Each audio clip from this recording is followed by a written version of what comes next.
আমাদের সেই দিনই বলা হয়েছিল আমাদেরকে শেষ করে দেওয়া হবে।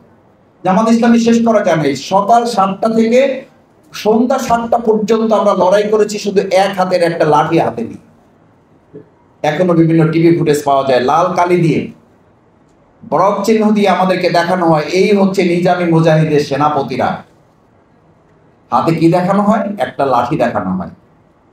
আর তার বিপরীতে আগ্নেয়াস্ত্র, AK-47, পিস্তল, রাইফেল, বন্দুকের গুলি, বোমা, মুহুর্মুহুর বোমা, এই সমস্ত কিছুর বিপরীতে আমরা শুধু লাঠি দিয়ে, তখন ওখানে কনস্ট্রাকশন চলতেছে বিল্ডিং এর, শুধুমাত্র আমরা টিনের উপরে বাড়ি মারতাম। আমাদের কর্মীদেরকে আমরা বলতাম টিনের উপরে শুধু লাঠি দিয়ে আঘাত করো, যেন প্রতিপক্ষ বুঝতে পারে যে আমাদেরও কিছু শক্তি আছে।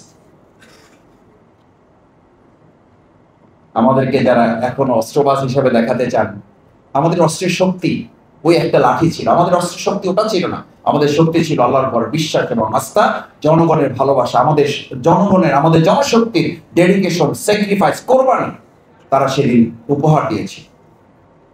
আমি ছাত্র শিবিরের দায়িত্বে থাকার কারণে আমাকে ওখানে থাকতে হয়েছে।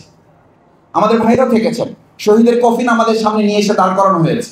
আমাকে জিজ্ঞেস করা হয়েছে, মাসুদ ভাই এখন কি লড়াই চলবে না কফিনের জানাজা হবে? আমরা তখন সবাই মিলে বলেছিলাম এখন লড়াই চলবে আমাদের।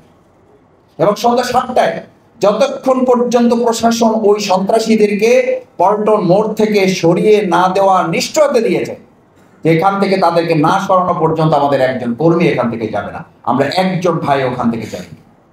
প্রশাসন এসে মাঝখানে দাঁড়িয়ে যখন আমাদেরকে বলেছে, আমরা তাদেরকে সরিয়ে দিয়েছি এবং তারা নিশ্চিত করেছে যে তারা হামলা করবে না। তারপর আমাদের ভাইয়ের অফিসে গিয়েছে। একটা কথা বলি এবং শেষের দিকে যেতে চাই, অফিসে যখন ঢুকেছি ছাত্র শিবিরকে কেউ কেউ এক্সট্রিমিস্ট মনে করেন, প্রতিক্রিয়াশীল মনে করেন, কেউ কেউ রক্ষাটা বলে আত্মতৃপ্তি ঢেকুর গিলতে চান। আমাদের ভাইদের যখন 7 জনকে শহীদ করা হয়েছে, মুজাহিদ ভাই শহীদ, হাফেজ শিপন ভাইকে, মাসুম ভাইকে, আমাদের চোখের সামনে রক্তাক্ত কফিন যখন, সেই সন্ধ্যা 7টায় যখন আমি অফিসে ঢুকি, অফিসের দোতলায় আমাদের অফিস, ঢুকতে গিয়ে নিচতলায় গিয়ে দেখলাম যে 14 জন লোককে একটা রুমের মধ্যে বসিয়ে রাখা হয়েছে। কারো গেঞ্জি নাই, কারো শার্ট নাই, কারো প্যান্ট পর্যন্ত নাই, শুধুমাত্র ছোট্ট একটা কাপড়ে তার আবরণ দেওয়া। কি হয়েছে? ঢোকার সাথে সাথে বললো, মাসুদ ভাই এদেরকে পল্টন মোড়, এরা প্রত্যেকে হামলাকারী, এদেরকে ওখান থেকে ধরে নিয়ে আসা হয়েছে, শুধু আপনার নির্দেশনার অপেক্ষায় আছে এদের ব্যাপারে কি সিদ্ধান্ত দেওয়া হবে। আমার সাথে তখন 3 জন পরিষদের মেম্বার ছিলেন। এটা ইতিহাসের এক কঠিন বাস্তবতা। বাংলাদেশ ইসলামী ছাত্র শিবির কতটা মানবতা পরায়ণ, কতটা মানবতাবাদী।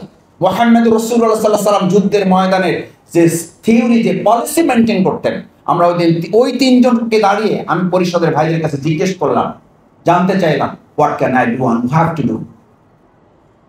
আমাকে আপনারা সহযোগিতা করেন। আমি নিজে আবেগ আপ্লুত, আপনারাও আবেগ আপ্লুত। আমাদের ভাইদেরকে যারা হত্যা করেছে সেরকম 14 জনকে এখানে ধরে নিয়ে এসছে আমাদের ভাইরা। পুলিশের কাছে দেওয়া হয় নাই, কারণ পুলিশ তখন আমাদেরকে সহযোগিতা করছে না। আইনের তারা তোয়াক্কা করছে না, বিশ্বাস করছেন না পুলিশের হাতে দিলে কি হবে। আমাদের 3 জন ভাই পরামর্শ দিল, ভাই যদি তাদের ব্যাপারে কোনো সিদ্ধান্ত হতো সেটা যুদ্ধের ময়দানে, সেটা মাঠেই করতে হতো। এখন রুমের মধ্যে ঠান্ডা মাথায় তাদের ব্যাপারে কোনো সিদ্ধান্ত কার্যকর হতে পারে না। আমি তখন বললাম, আপনাদের এই পরামর্শকে ধারণ করেই আমি ভাইদেরকে বললাম তাদের জন্য শার্ট কিনে নিয়ে আসা হোক, তাদের জন্য গেঞ্জি নিয়ে আসা হোক, তাদের জন্য জুতা কিনে নিয়ে আসা হোক, জুতো নিয়ে আসা হলো, গেঞ্জি নিয়ে আসা হলো, প্যান্ট নিয়ে আসা হলো, কারোর জন্য পাঞ্জাবি কিনে নিয়ে আসা হলো। নিয়ে এসে যখন তাদেরকে এগুলো সব গুছগাছ করে দিয়ে আমরা তাদেরকে ছেড়ে দিচ্ছি, ওই অবস্থায় ওখানেই 14 জনের মধ্যে 4 জন ভাই বললেন যে ভাই আমাদের ভুলভ্রান্তি হয়েছে, হয় নাই, এ নিয়ে আলোচনা করতে চাই না। আপনাদের এই ব্যবহারে মুগ্ধ হয়ে আমরা আজকে থেকে ইসলামের সাথে কাজ করার জন্য প্রতিশ্রুতি দিচ্ছি। কোন মিডিয়া আজকে 2006 সালে 28 অক্টোবরটি ধারণ করতে ব্যর্থ হয়েছে। কেন ব্যর্থ হয়েছে? ব্যর্থ হয়েছে এই জন্য যে শেখ হাসিনার সেদিনের রোগী বৈঠার এই অমানবিক নির্যাতনের চিত্র যদি বাংলাদেশের মানুষের কাছে তুলে ধরা যায়, তাহলে আর কোনোদিন ফেসিবাদ কায়েম হবে না। অথচ কেউ কেউ এখন মনে করেন আবার নতুন করে ফেসিবাদের হয়তো জন্ম তারা দিতে পারবেন। মিথ্যা আশ্বাসে আর লাভ হবে না। কোনো ক্রমেই আর ফেসিবাদ এদেশে মাথাচাড়া দেওয়া হবে না এবং দিতেও দেওয়া হবে না। এই শহীদ পরিবার, শহীদদের অনুসারী, ইসলামী ছাত্র শিবিরের একজন কর্মী সমর্থক বেঁচে থাকতে আমরা তা হতে দেব না ইনশাআল্লাহ। সেই প্রত্যাশা ব্যক্ত করে আবারও সবাইকে অনেক ধন্যবাদ জানিয়ে শহীদদেরকে আল্লাহ সুবহানাহু ওয়া তাআলা জান্নাতুল ফেরদাউসে উঁচু মাকাম দান করুন।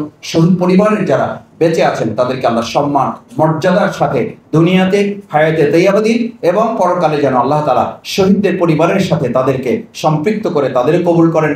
আমরা যারা গুনাহগার আছি আমাদেরকে যেন আল্লাহ তাআলা কবুল করেন সেই প্রত্যাশা ব্যক্ত করে সবাইকে ধন্যবাদ জানিয়ে আমার কথা শেষ করছি। সুবহানাকাল্লাহুম্মা ওয়া বিহামদিকা আশহাদু আল্লা ইলাহা ইল্লা আনতা আস্তাগফিরুকা ওয়া আতুবু ইলাইক। আসসালামু আলাইকুম ওয়া রাহমাতুল্লাহি ওয়া বারাকাতুহু।